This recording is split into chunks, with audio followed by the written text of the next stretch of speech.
Christian responsibility channel వీక్షిస్తున్న ప్రియ సోదరి సోదరులందరికీ క్రీస్తునామమున శుభాభివందనాలు తెలియజేసుకుంటున్నాం. ఫస్ట్ టైం కనుక మీరు మా ఛానల్కి వీక్షిస్తున్నట్లయితే కనుక తప్పక సబ్స్క్రైబ్ చేసుకోండి, లైక్ చేయండి, షేర్ చేయండి. కంటెంట్ని ఏదైతే ఉందో మీరు ఆత్మీయంగా బలపడడానికి ఏదైతే సంగతులు ఉన్నాయో అవన్నింటినీ కూడా మీ యొక్క ఫ్రెండ్స్ అండ్ ఫ్యామిలీ మెంబర్స్కి తెలియజేస్తారని ఆశిస్తున్నాం.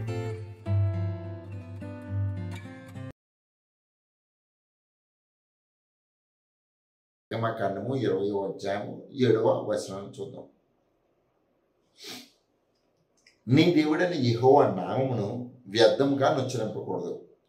యెహోవా తన నామమును వ్యర్థముగా నుచ్చరించువాడని నిర్దోషినిగా ఎంచడు.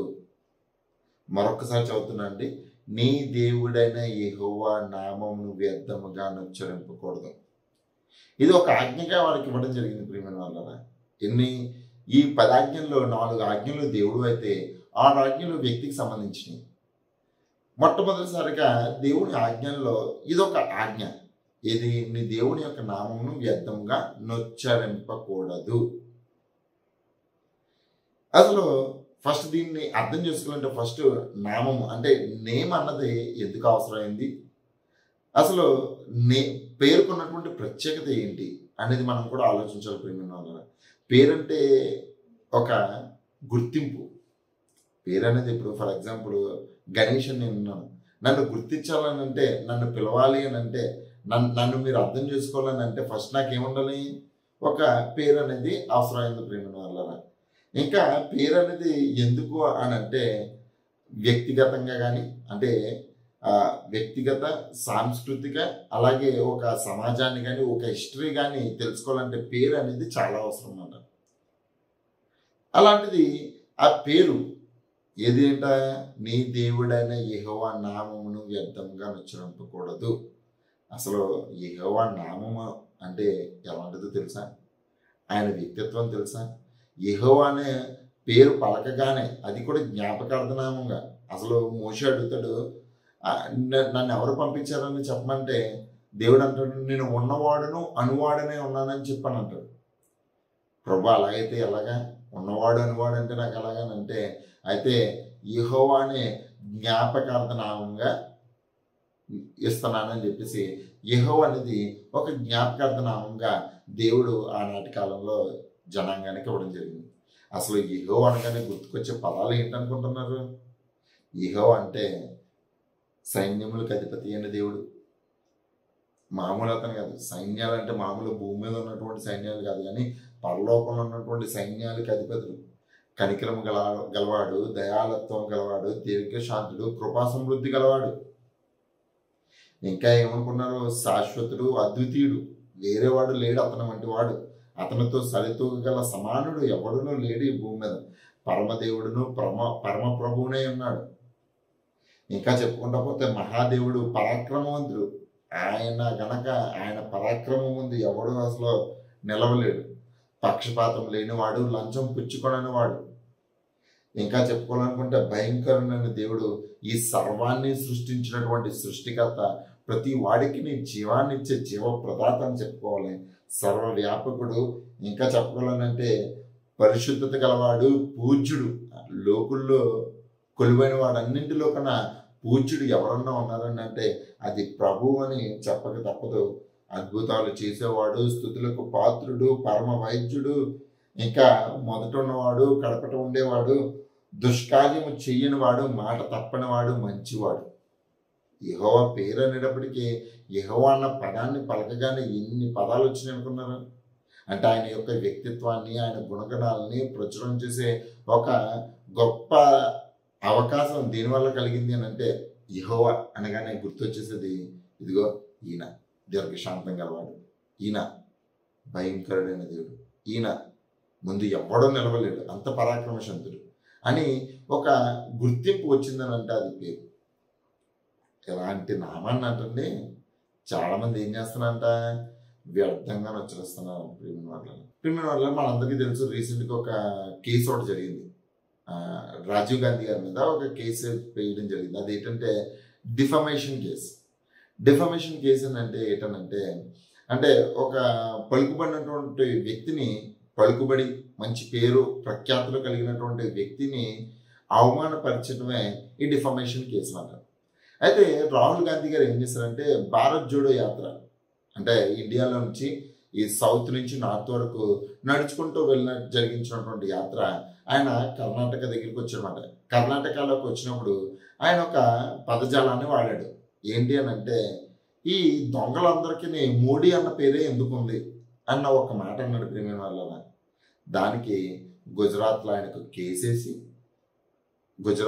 మీద కేసేసి సూరత్ కోర్టులో ఆయన మీద అంటే ఇమీడియట్గా ఎన్ని కేసులు ఉంటే అన్ని కేసులని పక్కన పెట్టి ఈ కేసును విచారణ తీసుకొచ్చేసి ఆయన చేసింది నేరం కింద అంటే డిఫమేషన్ కేసు కింద ఆయన బుక్ చేసి మ్యాక్సిమం 2 సంవత్సరాలు హయ్యెస్ట్ పనిష్మెంట్ 2 years ఆయనకి జైలు శిక్ష విధించి 2 years జైలు శిక్ష పడింది అని అంటే కోర్టులో కేసు కన్ఫర్మ్ అయితే ఆయన పార్లమెంట్ దానికి సభ్యత్వానికి రాజీనామా చేయాల్సి వచ్చింది.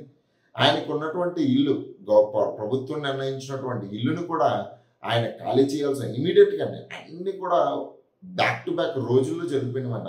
అంటే ఆయన ఇల్లు ఖాళీ చేయాల్సి వచ్చింది, ఆయన బయటికి వెళ్ళాల్సి వచ్చిందంట. ఏంటని ఒక్క మాట, ఏది భూమి మీద ఒక అధికారాన్ని శాశ్వత కాలం కాదు కానీ ఒక టైం పీరియడ్కి మాత్రమే ఎన్నుకోబడినటువంటి ఒక రాజ్యాంగ ప్రతినిధిని ఒక మాట అంటే భావ స్వేచ్ఛ ప్రకటన దాంట్లో ఒక మాట, అది కూడా డైరెక్ట్గా అనలేదు కానీ ఇండైరెక్ట్గా అన్నటువంటి మాటకే రాహుల్ గాంధీ గారికి ఎంత కఠినమైనటువంటి శిక్ష విధించడం వాళ్ళకి తప్పు రైట్ నాకైతే తెలియదు. అంటే భూమి మీద ఉన్నటువంటి ఒక వ్యక్తినే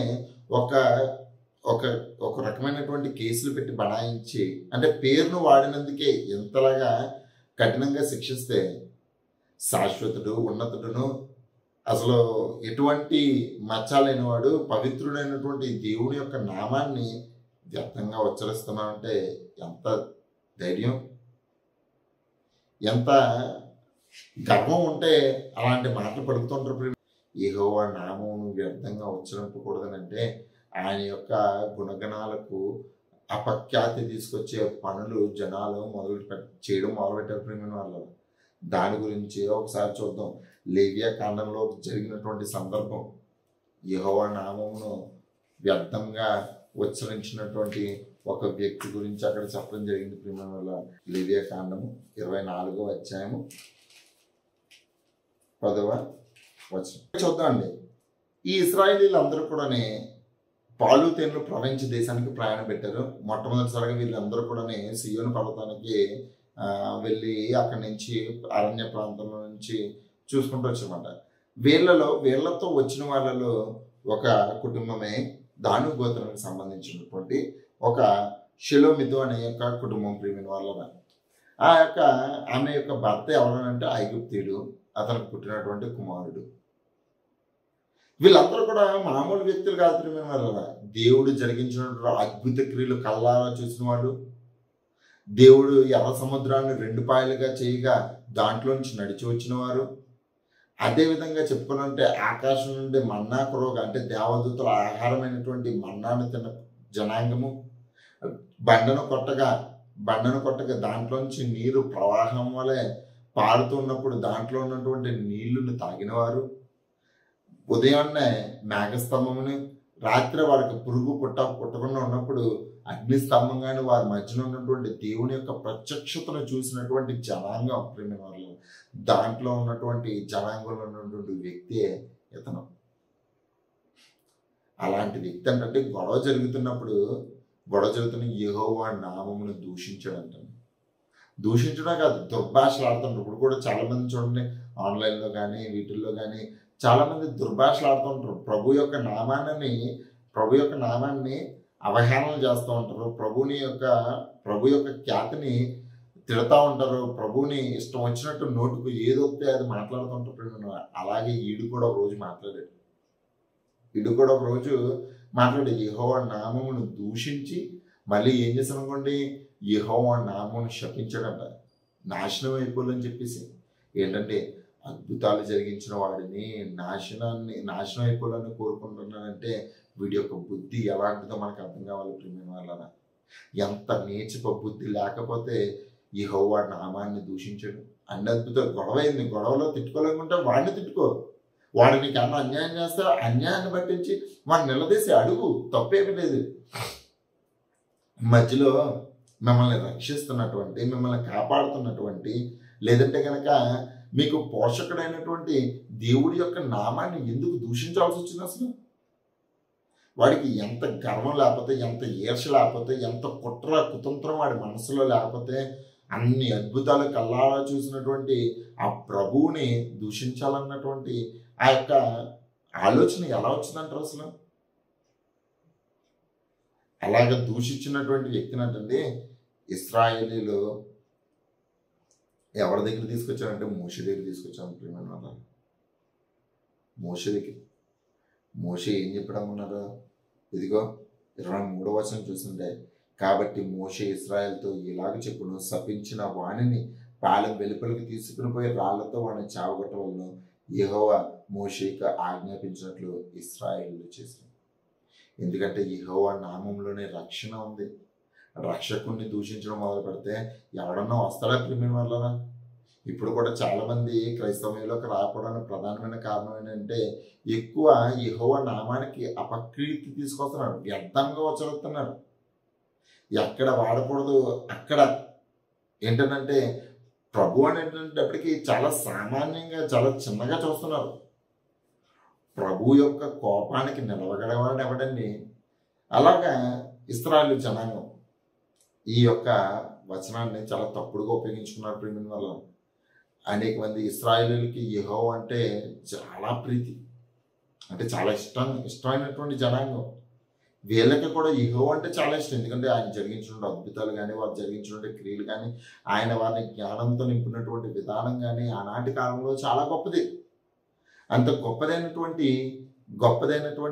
ఆ యొక్క దేవుడి యొక్క నామానికి అపకీర్తి తీసుకొస్తే వాళ్ళు అస్సలు తట్టుకునేవారు కాదు ప్రియమైన వాళ్ళు.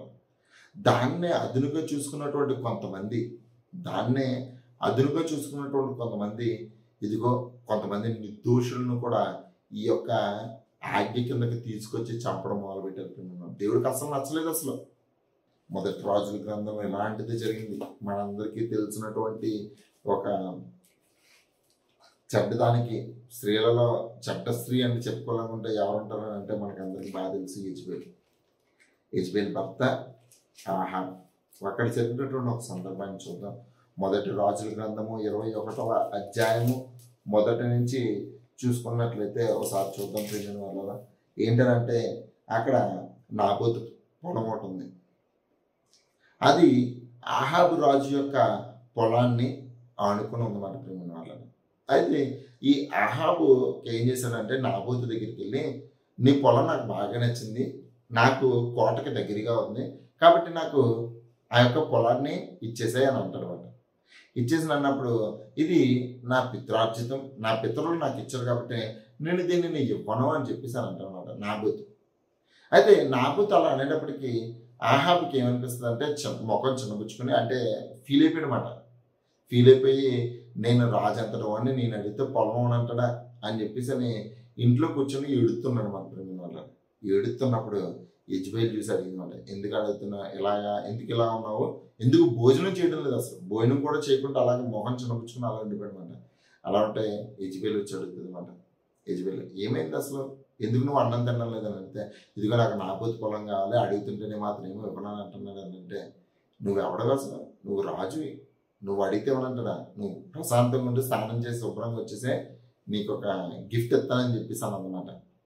ఆ గిఫ్ట్ ఎలా ప్రిపేర్ చేసిందని అంటే 5వ వచనం చూస్తే, అంతటా అతని భార్య అయిన యెజబెలు వచ్చి, నీవు మూతి ముడుచుకున్న వాడివే, భోజనం చేయక ఎండుదువేమని అతను అడగగా అతడు ఆమె తిట్లను, నీ ద్రాక్ష తోటను క్రయమునకు నాకిమ్ము, డబ్బులకి ఇచ్చేయి, లేక నీకు అనుకూలమైన దానిని మారుగా మరి యొక్క ద్రాక్ష తోట నీకు ఇచ్చేదనని ఇశ్రాయేలీయుడైన నాబోతునకు నేను చెప్పగా అతడు నా ద్రాక్ష తోట నీకు ఇయ్యనను. ఇదిగోండి నాబోతు కరాఖండిగా చెప్పాను నేను ఇయ్యనని చెప్పేసి. అప్పుడు అంటదన్నమాట అమ్మ. అందుకు అతని భార్య అయిన యెజబెలు, ఇశ్రాయేలులో నీవు ఇప్పుడు రాజ్య పరిపాలన చేయటలేదా, నువ్వు రాజువు కాదా, లేచి భోజనం చేసి మనస్సులో సంతోషంగా నువ్వు, నేనే ఇశ్రాయేలు నాబోతు ద్రాక్ష తోట నీకు ఇచ్చేదని అతనితో చెప్పి ఆహాబు పేట అంటే రాజు పేట తాకీదు రాయించి అతను ముద్రతో ముద్రించి ఆ తాకీదును నాబోతు నివాసం చేసిన పట్టణపు పెద్దలకు సామంతులకు పంపాను. ఆ తాకీదులో రాయించినది ఏమనగా, ఉపవాస దినము జరగబలనని మీరు దాన్ని చాటించి నాబోతును జనుల ఎదుట నిలబెట్టి నీవు దేవునిని రాజును ఎవరంటే దేవునిని రాజును దూషించుతు అని అతని మీద సాక్ష్యం పలుకుటకు పనికిమాలిన ఇద్దరు మనుషులను సిద్ధపరచుడి. తీర్పు ఆయన మీదట అతను బయటికి తీసుకుని వచ్చిపోయి రాళ్లతో చావగొట్టుడి. నాబోతుని ఆ విధంగా దొంగ సాక్ష్యాలను నిలబెట్టి దేవుణ్ణి దూషించాడన్నటువంటి నింద అతని మీద మోపేసి ఇదిగో ఆయన్ని తీసుకొచ్చి నాబోతుని తీసుకొచ్చి ఊరు బయటికి తీసుకొచ్చి చంపేశారు. ప్రేమ వాళ్ళు చంపేశారు. దీన్ని అడ్డు పెట్టుకుని జరిగినట్టు అంటే దేవుడి యొక్క నామాన్ని అంటే కొంతమంది అమాయకంగా ఉండబట్టి అమాయకులందరినీ కూడా రచ్చగొట్టి ఈ విధంగా చేశారు. ప్రేమ యేసుక్రీస్తు వారి విషయంలో కూడా సేమ్ ఇదే జరిగింది. యేసుక్రీస్తు వారిని సిలువేయడానికి ప్రధానమైన కారణాల్లో ఒక కారణంగా ఏం చెప్పారని అంటే, ఇదిగో ఇతను యెహోవా నామమును దూషించాడని, యెహోవా యొక్క నామమును అవహేళన చేశాడని చెప్పేసి. ఎందుకంటే నేను దేవుని కుమారుని చెప్పుకొని దేవుణ్ణి దూషించాడని చెప్పేసి అనేకమైన సాక్ష్యాలు చెప్పారు, కానీ ఆ సాక్ష్యాలు ఏది నమ్మలేదు. కానీ ఇది ఒక్కటే ప్రబలంగా ఉన్నటువంటి నింద ఏదన్నా ఉందని అంటే యేసుక్రీస్తు వారి మీద వేసింది ఇదే. ప్రేమ వాళ్ళ నేను దేవుని కుమారుని అని చెప్పుకున్నందుకు ప్రధాన యాజకుడు కూడా తీర్పు తీర్చే తీర్పడు కూడా తన బట్టలు చింపించుకున్నాడు. ప్రేమ వాళ్ళ ఇది అనకూడని మాట, కఠినమైన మాట. ఇది ఎవడ వెనగలడు అన్నట్టుగానే ఆయన బట్టలు చింపేసుకుని ఇంకా యేసుక్రీస్తు వారిని సిలువ వేసేంత వరకు కూడా అంటే అన్యాయంగా కొంతమందిని ఇరికించడానికి కూడా ఈ యొక్క దానిని తీసుకున్నారు. ప్రేమ వాళ్ళు యెహోవా యొక్క నామానికి ఒక ప్రత్యేకత ఉంది. కొంతమంది ఏం చేస్తున్నారంటే యెహోవా యొక్క నామాన్ని కావాలని దూషిస్తూ ఉంటే కొంతమంది దీన్ని అడ్డు పెట్టుకుని తమ స్వార్థ ప్రయోజనాలకు ఉపయోగించుకుంటున్నారు. అసలు యెహోవా యొక్క నామాన్ని అసలు ఆహాబుకిని తర్వాత యెజబెలుకి దేవుడు వేసినటువంటి శిక్ష అలాంటిది కాదు. ప్రియమైన వాళ్ళ కుక్కలు వచ్చి వాళ్ళ రక్తాన్ని నాకేంత వరకు కూడా దేవుడు ఊరుకోలేదు. దేవుడు తన నామాన్ని వ్యర్థంగా ఉచ్చరించిన వాడిని ఊరుకుంటాడని అంటే అస్సలు ఊరుకోడు. ప్రియమైన వాళ్ళ చాలా మంది వ్యర్థంగా ఉచ్చరించేస్తున్నారు. ఎలా ఉచ్చరించేస్తున్నారని అంటే కనుక మరొకసారి చూడొచ్చు. ప్రియమైన వాళ్ళ ఇలాంటి జనాంగంలో కొంతమందిలు పుట్టారు. ప్రియమైన వాళ్ళ చాలా మంది నేటి కాలంలో కూడా అనేక మంది పుట్టారు. అయితే ఆనాటి కాలంలో కూడా కొంతమంది పుట్టారు. వాళ్ళు ఎలాంటి వారు అని అంటే లేవియ కాలంలో చెప్పుకుంటూ వచ్చారు. వాటి ప్రియమైన వాళ్ళ చాలా మంది యెహోవా నామాన్ని ఎలా వ్యర్థంగా ఉచ్చరిస్తున్నారో ఒక మాట చూద్దాం. ప్రియమైన వాళ్ళ లేవియ కాండము 19వ అధ్యాయము 12వ వచనం, నా నామమును బట్టి అబద్ధ ప్రమాణములు చేయకూడదు, నీ దేవుని నామమును అపవిత్రపరచకూడదు. చాలా మంది ఏం చేస్తున్నారంటే దొంగ ప్రమాణాలు, దేవుడి పేరును పెట్టుకొని చాలా మంది దొంగ ప్రమాణాలు చేస్తూ దేవుడి యొక్క నామానికి అపకీర్తి తీసుకుని వస్తున్నారు. ప్రేమ వల్ల ఎందుకంటే దేవుడు అనేటప్పటికి బ్రాండ్, యెహోవా అనేటప్పటికి చాలా బ్రాండ్. ప్రేమ వల్ల అంటే ఆ బ్రాండ్ పేరు కూడా ఫర్ ఎగ్జాంపుల్ మార్కెట్లో చూడండి నైక్ కానీ ఇలాంటి చాలా పెద్ద పెద్ద బ్రాండ్స్ ఉంటాయి. ఇప్పుడు చిన్న చిన్న కంపెనీలు ఉంటాయి. వాళ్ళు ఏం చేస్తుంటారు, వాళ్ళ యొక్క సేల్స్ పెంచుకోవడానికి సేమ్ ఎలా అయితే ఉందో అలాంటిదే డూప్లికేట్ తయారు చేస్తుంటారు, తక్కువ రేట్కి ఇచ్చేస్తుంటారు. జనాలు చూసిన వాళ్ళకి ఏమనిపిస్తుంటుంది అంటే లో క్వాలిటీ, చీపు, తర్వాత చాలా దారుణంగా ఉంటాయి. మార్కెట్లో చూస్తేనేమో షూ విలువ బ్రాండెడ్ది 3000 ఉంటాయి, ఇది 300 రూపాయలకి ఇచ్చేస్తారు. అంటే సేమ్ ఎలాగైతే ఉందో అలాగే ఉంటుంది. వాచ్లు కూడా చూడండి, వాచ్లు ఒకటి పెద్ద బ్రాండెడ్ వాచెస్ అయితే 150,000, 170,000 అలా ఉంటాయి. అయితే ఫస్ట్ కాపీ అని ఉంటుంది 1500, 1600 ఉంటుంది. సేమ్ ఒరిజినల్ ఎలా ఉంటుందో దాన్ని కాపీ కూడా తయారు చేస్తారు. ప్రీమియం వల్ల కాకపోతే లో క్వాలిటీ అంటే ఏంటి, దాన్ని రెప్లికేషన్ అన్నమాట.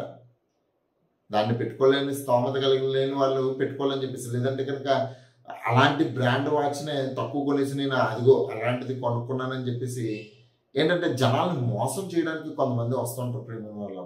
స్వార్థ ప్రయోజనాల కోసం దేవుడి యొక్క నామాన్ని కూడా కొంతమంది వాడుకుంటుంటారు. ఇది యెహోవా నామాన్ని వ్యర్థంగా ఉచ్చరించడమే. ఇలాంటిది అనేకమైనవి ఇశ్రాయేలు జనాంగాలు ఆనాటి కాలంలో జరిగించారు ప్రేమ వల్ల. అది కూడా ఒకసారి చూద్దాం. ప్రభువే స్వయంగా అన్నటువంటి మాట యెషయా గ్రంథం గుర్తు చేస్తున్నాడు ఇశ్రాయేలు జనాంగానికి. మత్తయి సువార్త 15వ అధ్యాయము 9వ వచనంలో, మత్తయి సువార్త 15వ అధ్యాయము 9వ వచనం, ఈ ప్రజలు తమ పెదవులతో నన్ను కనపరచుద్ది కానీ వాడు హృదయం నాకు దూరంగా ఉన్నది. ఎందుకంటే మనుష్యులు కల్పించిన పద్ధతులు ఏంటండి? మనుష్యులు కల్పించినటువంటి పద్ధతులు దేవోపదేశములని జనాలకు బోధిస్తున్నారంట. ఏంటండి? ఒక వ్యక్తికి వచ్చినటువంటి ఆలోచన, ఒక వ్యక్తికి వచ్చినటువంటి స్థితిగతులు, అతనికి వచ్చినటువంటి అంటే అతను తనంతలో తాను గొప్పవాడిగా ఎలివేట్ చేసుకోవడానికి అతనికి వచ్చినటువంటి ఆలోచన పట్టించండి. ఇది దేవుడే చెప్పాడు. ఇది దేవుడు చెప్పాడు కాబట్టి నేను మీతో చెప్తున్నాను, లేకపోతే నేను ఎందుకు చెప్తానని చెప్పేసి అతని ఉద్దేశాన్ని దేవుడి పేరు చెప్పి ఇదిగో వ్యర్థంగా ఆయన నామాన్ని ఉచ్చరిస్తున్నాను ప్రేమ వల్ల. అసలు దేవుడు చెప్పమనలేదు, కానీ స్వార్థ ప్రయోజనాల కోసం కొంతమంది ఏం చెప్తున్నాడంటే, అంటే నువ్వు చెప్తున్నానంటే ఎవడన్నా ఒప్పుకుంటాడా? నేను చెప్తున్నానంటే ఫర్ ఎగ్జాంపుల్ కొత్త పద్ధతిని నేనే తీసుకొచ్చాను, చెప్తున్నా అంటే మీరు ఒప్పుకుంటారా? ఒప్పుకోరు. అందుకని ఇదిగో దేవుడే చెప్పాడు నాకు, మీకు అందరితో కూడా చెప్పమన్నాడు. చూడండి, నేటి కాలంలో కూడా మనకి సోషల్ మీడియాలో కూడా చూడండి, నేటి కాలంలో మనం ఎక్కువగా చూస్తుంటాం. ఏంటి? ఇంకో నెక్స్ట్ సీఎం ఎవరో తెలుసా? దేవుడు నాతో చెప్పాడు. నెక్స్ట్ పిఎం ఎవరో తెలుసా? దేవుడు నాతో చెప్పాడు అని చెప్పి చాలామంది ఏం చేస్తారంటే దేవుడి యొక్క నామాన్ని వ్యర్థంగా ఉచ్చరిస్తుంటారు. దేవుడి యొక్క నామాన్ని వ్యర్థంగా ఉచ్చరిస్తారు. వాళ్ళకు అనుకూలమైన పద్ధతులు, వాడి యొక్క బ్రాండ్ ఇమేజ్ని పెంచుకోవడానికి, లేదంటే కనుక వాళ్ళ యొక్క లాభార్జన గడించడానికి, ఎదుటి వాడిని మోసం చేయడానికి కూడా యెహోవా యొక్క నామాన్ని ఉపయోగిస్తున్నారు. ఆయన యొక్క నామానికి అపవిత్రత కలగజేస్తున్నారు. ఆయన యొక్క నామాన్ని వ్యర్థంగా ఉచ్చరిస్తున్నారు. ఆయన అసలు చెప్పని కూడా చెప్పలేదు. అసలు ఎల్లే యెహోవా చెప్పాడని చెప్పేసి వ్యర్థంగా ఆయన యొక్క నామాన్ని ఉచ్చరిస్తున్నారు ప్రేమ వల్ల. కీర్తన గ్రంథంలో అదే చెప్తూ ఉంటాడు. కీర్తన గ్రంథంలో 139వ అధ్యాయము 20వ వచనం మనం చూసుకున్నట్లయితే అక్కడ కూడా చెప్తూ ఉన్నాడు ప్రేమ వాళ్ళ. జనాలు ఎలాంటి వాడో, వాడి యొక్క ఆలోచన విధంగా ఎలా ఉందో అన్న విషయాలు అక్కడ స్పష్టంగా చెప్తున్నాడు. వారు దురాలోచనతో, 139వ కీర్తన 20వ వచనం, వారు దురాలోచనతో నిన్ను గూర్చి పలుకుతారు. చాలా మంది ఇశ్రాయేలు రాజులు ఆనాటి కాలంలో ఇశ్రాయేలు యొక్క రాజులు చెడు క్రియలు జరిగించడంలో ఆనాడు దేవుని పేరును జరిగించినటువంటి మోసాలు అనేకమనేది మీరు మొదటి రాజుల గ్రంథం, రెండో రాజుల గ్రంథం, దినవృత్తాంతాల గ్రంథాలు చదివితే మీకు తెలుస్తుంది ప్రేమ వాళ్ళ. వాళ్ళ యొక్క రాజ్య చరిత్రలో వారి యొక్క దురాలోచనలు. యెరోబాము ఇశ్రాయేలుకి రాజుగా నియమిస్తానంటే ఆ యెరోబాము ఏం చేశాడంటే, ఈ ఇశ్రాయేలులకు అందరికీ కట్టడం ఉంది కదండి, వీళ్ళు సంవత్సరానికి ఒకసారి ఉన్నా సరే అట్లీస్ట్కి యెరూషలేము దేవాలయానికి సందర్శించాలన్నమాట. అంటే దేవుని సన్నిధిని వాడు ప్రత్యక్షం కావాలి, కనబడాలి ఆయనకి అని చెప్పి వీళ్ళందరూ కూడా ఏం చేశారంటే యెరూషలేముకి వెళ్ళడం మొదలు పెడితే కనుక మళ్ళీ వీళ్ళందరూ కూడా యూదరాజు కిందకి వెళ్ళిపోతారు. అప్పుడు వీళ్ళందరూ కూడా నా మీద కుట్ర చేసి నన్ను చంపేస్తారని దురాలోచన కలిగి ఈ ఇశ్రాయేలీయులు ఎవరూ కూడా యెరూషలేముకి వెళ్లకుండానే ఇతను ఏం చేశాడంటే ఒక దేవాలయాన్ని ఇశ్రాయేల్ ప్రాంతంలో షోమ్రోన్లో కట్టడం మొదలుపెట్టాడు ప్రేమ వాళ్ళ. కట్టి ఒక దేవతా ప్రతిని నిలబెట్టి దాని పేరున బలులు అర్పించి ఇశ్రాయేల్ అనేక మంది చెడు పాపం చేయడానికి కారకుడయ్యాడు యెరోబాము. అతడు జరిగించినటువంటి చెడు క్రియ అంటే ఏంటి? రాజుగా ప్రభువే నియమిస్తే ఆ ప్రభువుకి నామానికి అపకీర్తి తీసుకొచ్చే పనులు యెరోబాము చేశాడు ప్రేమ వాళ్ళ. యెరోబాము అతను ఒక్కడే కాదు, అంటే అతనికి వచ్చినటువంటి స్వార్థపు ఆలోచన వలన అనేక మంది ఇశ్రాయేలు జనాంగము తన సృష్టికర్త అయినటువంటి దేవుణ్ణి చేరుకోకుండా చేసింది ఎవరంటే యెరోబాము. ఇది తన హృదయంలో పుట్టినటువంటి ఆలోచన కాదని, అంటే అతని హృదయంలో పుట్టి ఇంకో దేవుడు అక్కడి వరకు మీరు ఎందుకు వెళ్ళము, ఇంకా ఇక్కడే దేవుడిని ఆరాధించమన్నాడు అని చెప్పేసి వ్యర్థమైన దానిని ఆరాధించడానికి ఆనాటి ఇశ్రాయేలు జనాంగాన్ని నడిపించింది యెరొబోము. అతని దురాలోచన, కుయుక్తి, బుద్ధి ఇది ఇశ్రాయేలు జనాంగానికి నాశనానికి దారి తీసింది. ఎందుకంటే మోసపుచ్చటికే నీ నామమును బట్టి ప్రమాణం చేస్తాం. దావీదుకి స్పష్టంగా అర్థమైపోయింది ఆనాటి కాలంలో ఎవరు దేవుని ప్రజ, ఎవరు దేవుని ప్రజ కాదు, ఎవరు దేవుని ద్వారా పలుకుతాడో, ఎవరు దేవుని ద్వారా పలకరు అన్న విషయం ఆనాటి కాలంలో దావీదు గారికి స్పష్టంగా అర్థమైపోయింది. ఎందుకంటే వాళ్ళు జరిగిస్తున్నటువంటి మోస క్రియలను పసిగట్టాడు కాబట్టి ఏది దేవుని మాట, ఏది దేవుని మాట కాదు, ఏది దేవుని నామాన్ని జరుగుతుందో, ఏది దేవుని యొక్క నామాన్ని జరగడం లేదన్న విషయాన్ని పసిగట్టడం జరిగింది. చాలా మంది మోసం చేస్తారు, డూప్లికేట్లు వస్తారు, అబద్ధ క్రీస్తులోనే వస్తారు. కొత్త నిబంధనలు అయితే చాలా క్లియర్గా చెప్పాడు, మీరు అబద్ధపు క్రీస్తులను అబద్ధపు ప్రభువుల గురించి కూడా వింటారని చెప్పేసి. నా నామాన్ని అనేక మంది వస్తారు. నేను వెలుగు కదా, వెలుగుతో వేషం వేసుకుని కొంతమంది వస్తారు, డూప్లికేట్. ఇదేంటనంటే దేవుని యొక్క నామాన్ని అపకీర్తి తీసుకురావడానికి. చూడండి, చర్చిలోని దేవుని యొక్క మాటలు ప్రకటిస్తున్నటువంటి దైవజనుడు అంటే ఈజ్ అ రిప్రజెంటేషన్, అంటే క్రీస్తుని రిప్రజెంట్ చేస్తున్న వాడు. ఇప్పుడు చెడ్డక్రియ జరిగించాడండి. మొన్న ఒక న్యూస్ జరిగింది. ఏంటని న్యూస్ అని అంటే, ఒక మైనర్ బాలిక మీద పాస్టర్ అత్యాచారం అని చెప్పేసి అని వచ్చింది. అది నిజమో కాదు మనకు తెలియదు. ఆ న్యూస్ అనగానే అందరూ ఏంటి, క్రైస్తవులు అందరూ అంతే, బైబిల్లో ఉన్నది వాళ్ళు జరిగించారు అన్నట్టుగానే చెడ్డక్రియ ఎంత అపకీర్తి తీసుకొచ్చారండి ప్రభుకి. అనేక మంది దుర్భాషలు ఆడడానికి కారణమైంది ఒక వ్యక్తి భూమి మీద జరిగించినటువంటి చెడ్డక్రియ కదా, అతనికి మనసులో ఉన్నటువంటి మోసకరమైనటువంటి ఆలోచన కదా, అతను జరిగించినటువంటి చెడుక్రియ కదా. ఇప్పుడు ఆ వ్యక్తి జరిగించినటువంటి పాపాన్ని పట్టించి ఆ వ్యక్తిని తిట్టడం లేదు, కానీ ఆ వ్యక్తి ధరించినటువంటి నామాన్ని దూషిస్తున్నారు. ప్రేమ వాళ్ళు నామాన్ని దూషిస్తున్నారు. ఇది దేవుడికి చెడ్డ పేరు కాదంట. ఆనాడు ఇశ్రాయేలీలు దేవుడు ఇచ్చినటువంటి మేలులు అనుభవించి కూడా ఇశ్రాయేలుతో వచ్చినటువంటి ఆ ఐగుప్తుడి దేవుడి యొక్క నామాన్ని అవహేళన చేసి దూషించి శపించాడు. చూసారా, శపించిన వాడిని ఏ విధంగా అయితే రాళ్లతో కొట్టి చంపేశారో, అంటే మరణ శిక్షను ఏ విధంగా అయితే అనుభవించాడో దేవుడు ఇప్పుడు కూడా చాలా మంది దేవుడి యొక్క నామాన్ని దూషిస్తున్న వాడిని రెండవ మరణంతో కొట్టబోతున్నాడు. ప్రేమిన వాళ్ళ రెండవ మరణంతో. అది రెండు రకాలుగా, దూషించే మరణం రెండవ మరణం, లేదంటే కనుక ఆయన యొక్క నామానికి అపకీర్తి తీసుకొచ్చి ఏ పని జరిగించినా సరే వాడికి కూడా సేమ్ శిక్ష, నో డౌట్. కాకపోతే ప్రభు నీకు ఇచ్చినటువంటి సమయంలో దేవుడు నిన్ను నశింపచేయాలంటే ఎంతసేపు అంటే దేవుడికి నశింపచేయడం డజంట్ మ్యాటర్. ఒక కన్నురెప్ప పాటలో మొత్తాన్ని సర్వాన్ని నాశనం చేయగల పరాక్రమశాలుడు ఆయన. ఎందుకనంటే ఆయనకు ఒక పేరు దీర్ఘశాంతుడు. ఎందుకు దీర్ఘశాంతం కలిగి ఉన్నాడు అనుకున్నారు?